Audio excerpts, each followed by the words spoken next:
शांति। ओम शांति। Diamond good morning. मीठे मीठे बच्चों को बाबा अॼु डायमंड गुड मॉर्निंग पियो चए। त दिलि सां सतगुरु बाबा जो प्यार मुझ आत्मा ला, त परमात्मा जी श्रीमत बि मुझ आत्मा ला आहे। अॼु बाबा जी शक्तिशाली मुरली ऐं परमपिता जी मुरली जो सार, त तव्हांखे ऊच पद पाइणो आहे त परमात्मा जी श्रीमत ते हलो। परमात्मा जी श्रीमत ते असांखे ऊच पद थो मिले ऐं रावण जी मत ते असां हली करे सभु कुझु पंहिंजो मिटी में मिलाए छॾियो आहे। हिन जीवन में ॾिसो, रावण जी मत ते हलण जे करे हाणे कंहिं बि मनुष्य जे जीवन में उहो सार नाहे रहियो, सचो सचो सुख शांती नाहे रही। तंहिं करे हाणे परमात्मा जी श्रेष्ठ मत ते हली पंहिंजे जीवन खे ऊच जीवन, महान जीवन ठाहिणो आहे।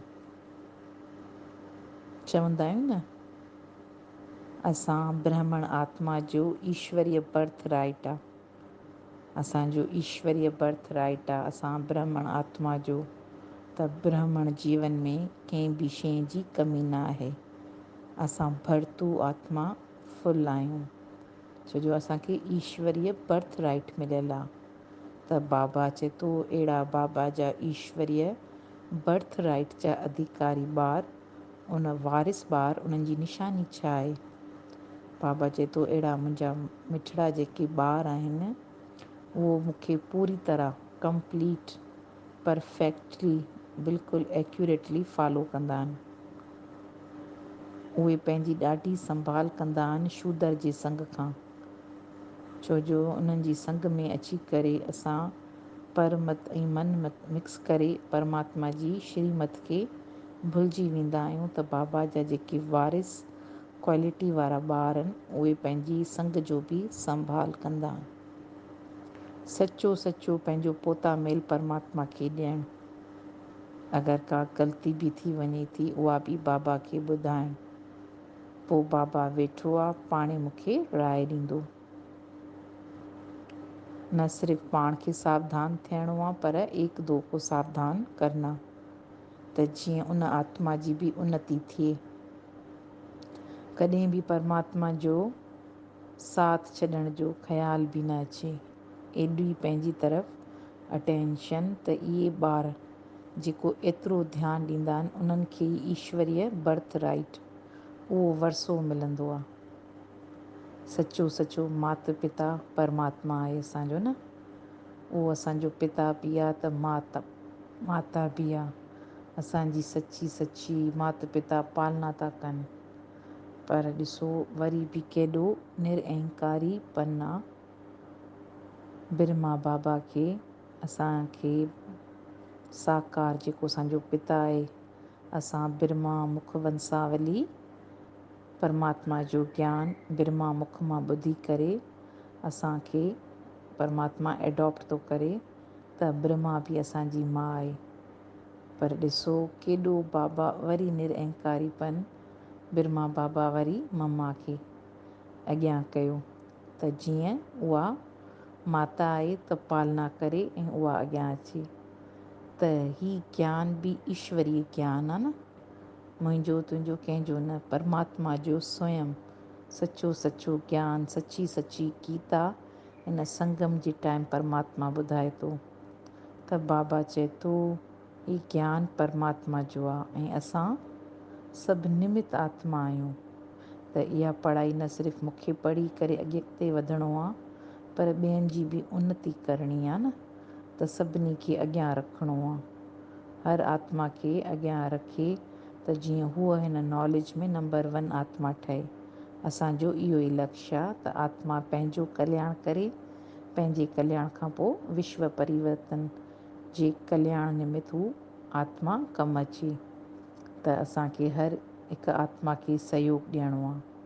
ही ज्ञान बि हींअर ई आहे न, जॾहिं संगम जो समय ख़तमु थी वियो, हीउ ज्ञान बि प्रायलोप थी वेंदो त परमात्मा हिन सृष्टि ते अची करे अवतरण थी करे असांखे सृष्टि जे आदि मध्य अंत जो सचो ज्ञान था ॿुधाइनि। बाबा ॿुधाइनि था त तव्हां शास्त्र भक्ति जा केतिरा पढ़िया, पर हाणे सची सची गीता इहा परमात्मा जी ज्ञान मुरली आहे।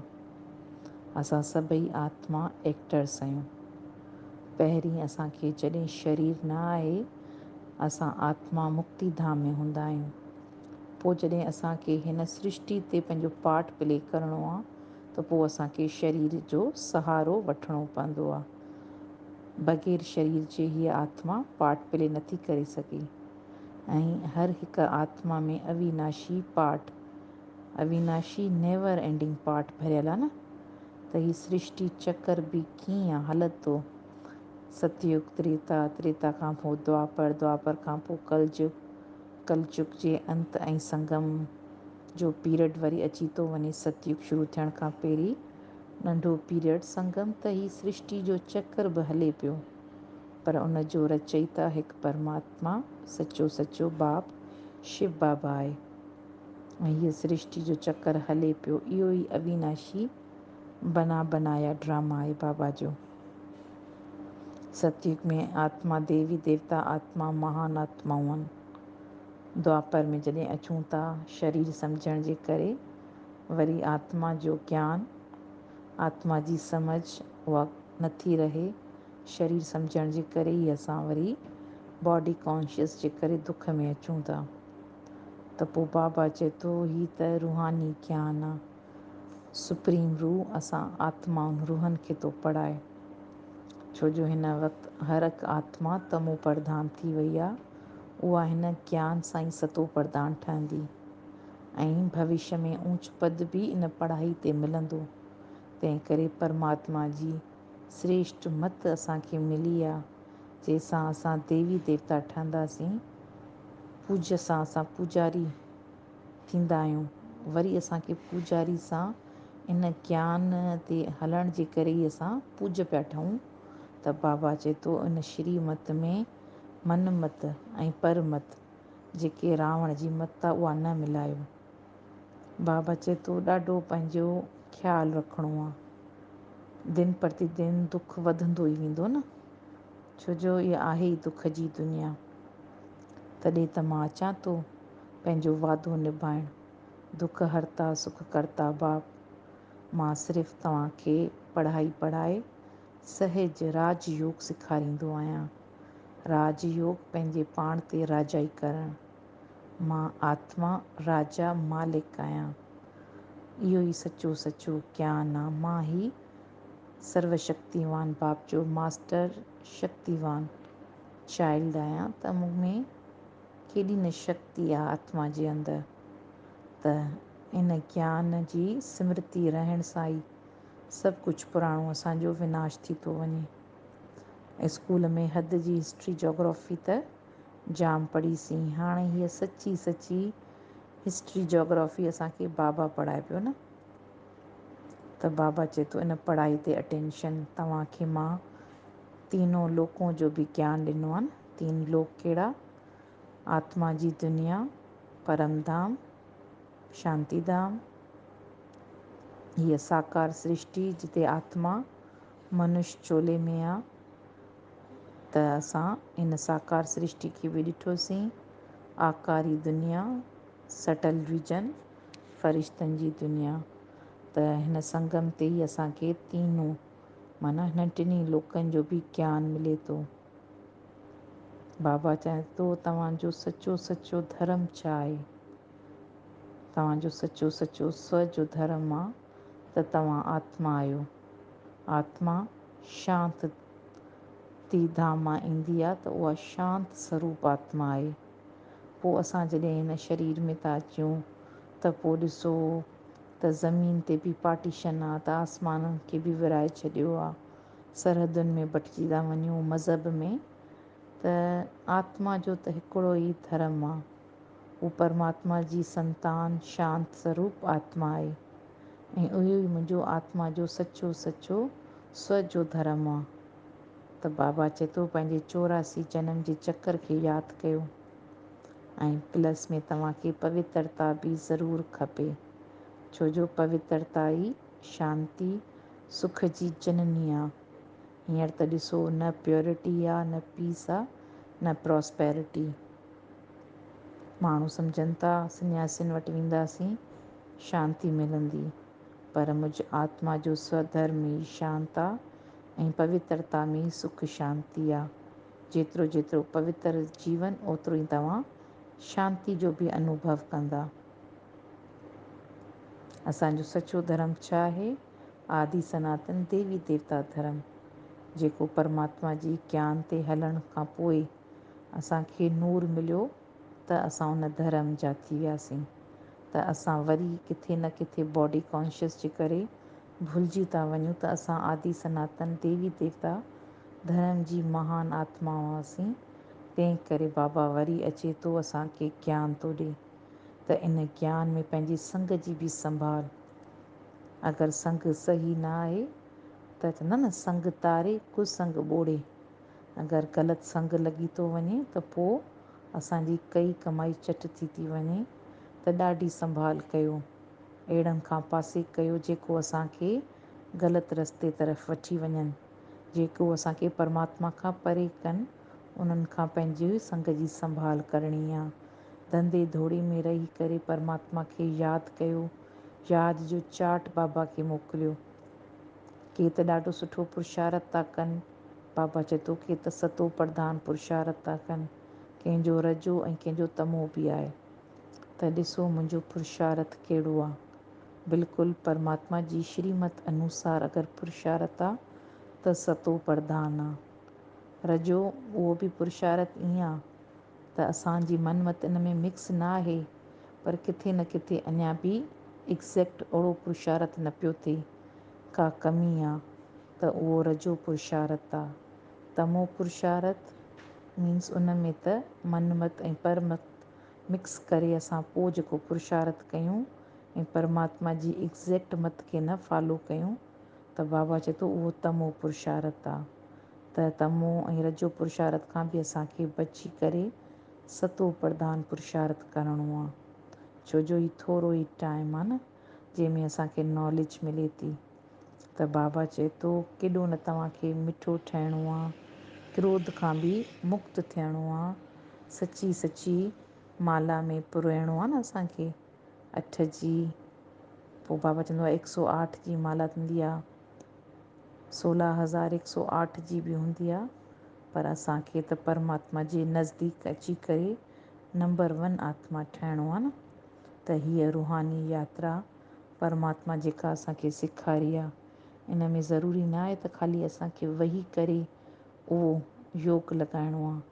अहिड़ो पाण खे ट्रेन करिणो आहे माइंड खे, जो हलंदे फिरंदे उन परमात्मा जी यादि में रहूं, उन यादि में रही करे पंहिंजा अकाउंट खे क्लियर कयूं ऐं नंबर 1 माला ठाहियूं। ऐं क्रोध खां मुक्त थी करे मिठो ठहिणो आहे। सचो सचो पंहिंजो जीवन परमात्मा जी यादि में रही करे सर्विस करे सफल करिणो आहे। विघन नाहे मूंखे विझणो न ईश्वरीय यज्ञ में, त पंहिंजी माया खां संभाल। त बाबा चए थो हाणे सची सची ईश्वरीय बर्थडे मल्हायो, जंहिं ॾींहुं ज्ञान मिलंदो आहे ऐं मुंहिंजी आत्मा जी अवेयरनेस चेंज थींदी आहे त मां शरीर न आत्मा आहियां। त उहो ई ॾींहुं तव्हांजो सचो सचो जनम जो ॾींहुं आहे। आसुरी जनम ॾींहुं जेके दुनियावी रीति शरीर जा बर्थडे त केतिरा मल्हाया, हाणे सचो सचो पंहिंजो जनम जो ॾींहुं जंहिंमें तव्हांजी आत्मा जी सुजाॻी थिए, हाणे असांखे उहो सेलिब्रेट करिणो आहे। शक्तिशाली वरदान। बाप दादा के स्नेह के रिटर्न में समान बनने वाले तपस्वी मूर्त भव। समय जूं हींअर सिचुएशन परिस्थितियूं केॾियूं पियूं अचनि। अगरि असांखे स्व जी उन्नति ऐं तीव्र गति सां शेवा करणी आहे, तथा असांखे परमात्मा जे स्नेह जो अगरि रिटर्न ॾियणो आहे, त प्रेज़ेंट टाइम में तपस्या जी ॾाढी आवश्यकता आहे न। तपस्वी जीवन में ई सुख आहे। परमात्मा जो असां सां ॾिसो केॾो प्यारु आहे। त हाणे परमात्मा जे प्यार जो असांखे रिटर्न ॾियणो आहे। त हर आत्मा खे असांखे बाप समान ठाहिणो आहे। त तपस्वी मूर्त ठहो।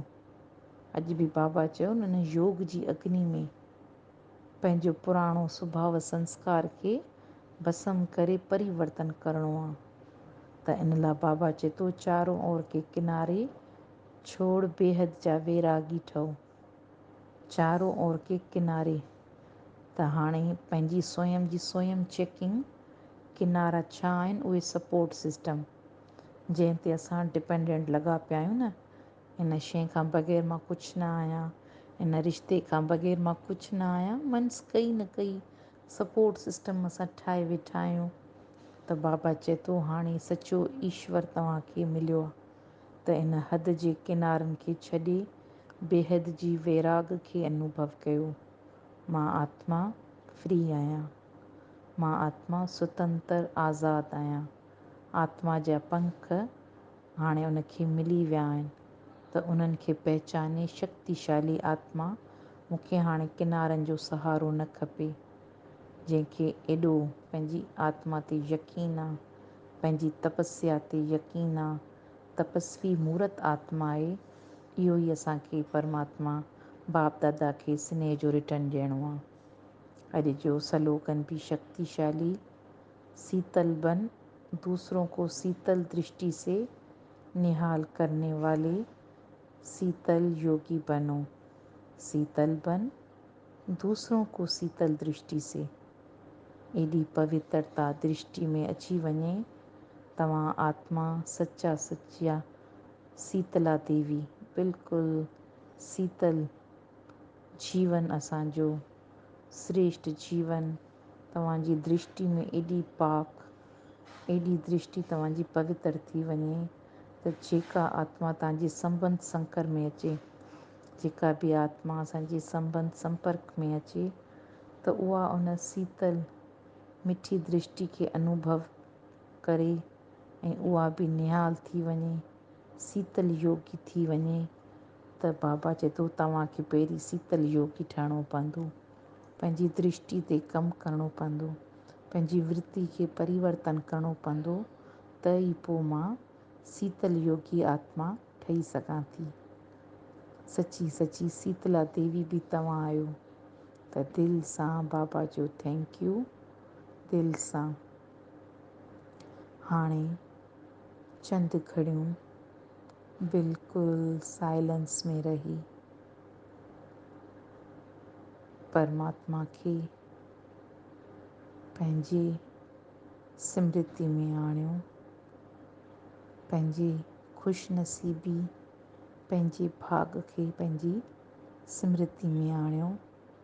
मस्तक ते ॾिसो, मां मस्तक मणी शीतला देवी, शीतल आत्मा, शीतल योगी आत्मा आहियां। मां आत्मा सतो प्रधान पुरुषार्थ करण वारी नंबर 1 आज्ञाकारी आत्मा, श्रीमत ते हलण वारी महान आत्मा आहियां। ईश्वरीय बर्थ राइट जी अधिकारी मां, बिल्कुलु श्रेष्ठ आत्मा, हर हिकु परमात्मा जी श्रीमत ते एक्यूरेट हलण वारी, मन मत ऐं परमत खां बचियल ईश्वरीय मत ते हलण वारी मां श्रेष्ठ आत्मा, महान आत्मा आहियां। संगम युगी जीवन मुंहिंजो ब्राह्मण जीवन, छोटी जीवन आहे। केॾो न मूंखे परमात्मा प्यार ॾिनो आहे। मूंखे ईश्वरीय ज्ञान मिलियो, सृष्टि जे आदि मध्य अंत जो ज्ञान परमात्मा ॾेई, तीनों लोकनि जो ज्ञान ॾेई मूंखे त्रिकालदर्शी आत्मा ठाहियो आहे, चक्रवर्ती राजा आत्मा ठाहियो आहे। केॾी न मां भाग्यशाली आत्मा, मां मालिक आहियां पंहिंजे कर्म इंद्रियनि जी, मन बुद्धि संस्कार जी। मुझ आत्मा में 84 जन्म जो अविनाशी पार्ट आहे। हीअ मुझ आत्मा जी जर्नी आहे। मां पूज्य स्वरूप आत्मा, वरी पुजारी बि ठहां थी, वरी मूंखे पूज्य ठहिणो आहे। केॾी न वंडरफुल जर्नी आहे मुझ आत्मा जी। पोइ मां छो दुख खणां? इहो त हिकिड़ो खेल ठहियलु आहे न दुख ऐं सुख जो। त मूंखे हर हिकु सीन ते राज़ी थी करे पंहिंजो अति इंद्रिय सुख जो रस वठिणो आहे। मां आत्मा, बिल्कुलु शक्तिशाली आत्मा, ड्रामा जे हर सीन ते राज़ी, पंहिंजी संग जी बि संभाल करण वारी मां श्रेष्ठ आत्मा आहियां। मुंहिंजो हाणे ईश्वरीय परिवार ई मुंहिंजो परिवार आहे। उन्हनि जो संग ई ब्राह्मण आत्मा जो मुंहिंजो संग आहे। मां हर वक़्तु परमात्मा जी कंपनी में रहण वारी महान आत्मा आहियां। मीठे मीठे बाबा चवे थो, पंहिंजे शरीर खे भुलो। शरीर हिते आहे, आत्मा मां जर्नी ते वञा पई। सूक्ष्म वतन, फ़रिश्तनि जी दुनिया, साम्हूं बाप दादा पंहिंजी शीतल दृष्टि सां मूंखे शीतल योगी ठाहे छॾियो आहे। बाबा जा वरदानी हथ मुंहिंजे मथां आहिनि। मां तपस्वी मूर्त, श्रेष्ठ योगी आत्मा जो वरदान पाए संपूर्ण थी वई आहियां। इन हिकु वरदान में अनेक वरदान समायल आहिनि। त थैंक यू कयो दिलि सां बाबा जो। बाबा जी शक्तिशाली लाइट हिन शरीर खे ॾियो, हिन शरीर जे हिकु हिकु ऑर्गन खे, त मुंहिंजो शरीर बि तंदुरुस्त आहे। शक्तिशाली लाइट पंहिंजे घर जे कोने कोने खे ॾियो, त मुंहिंजो घर बि सुर्ग आहे। बाबा जी लाइट सां भंडारा ऐं भंडारी भरपूर थी विया आहिनि। नूर ई नूर आहे। बाबा जी लाइट सां मां आत्मा ever healthy, ever pure, peaceful थी वई आहियां। घर में बि शांती आहे। लौकिक अलौकिक परिवार बाबा जी सुरक्षा कवच जे अंदरि बिल्कुलु सेफ आहे। मां निमित आत्मा, सिर्फ़ु उन जी संभाल करण जी निमित आहियां। बाबा वेठो आहे। सभु ॿार पंहिंजूं चिंताऊं, का बि घबराहट उलझन बाबा खे सौंपे तव्हां आज़ादु थी वञो। प्रकृति खे बि दान ॾियणो आहे। केॾो न असांखे सहयोग थी ॾे। उहा बि शांत शीतल थी वई आहे। उन जी बि हलचल समापत, हर तरफ़ आनंद, सुखमय जीवन आहे। त केॾा न बाबा जा दिलि सां शुकराना। ओम शांति, ओम शांति।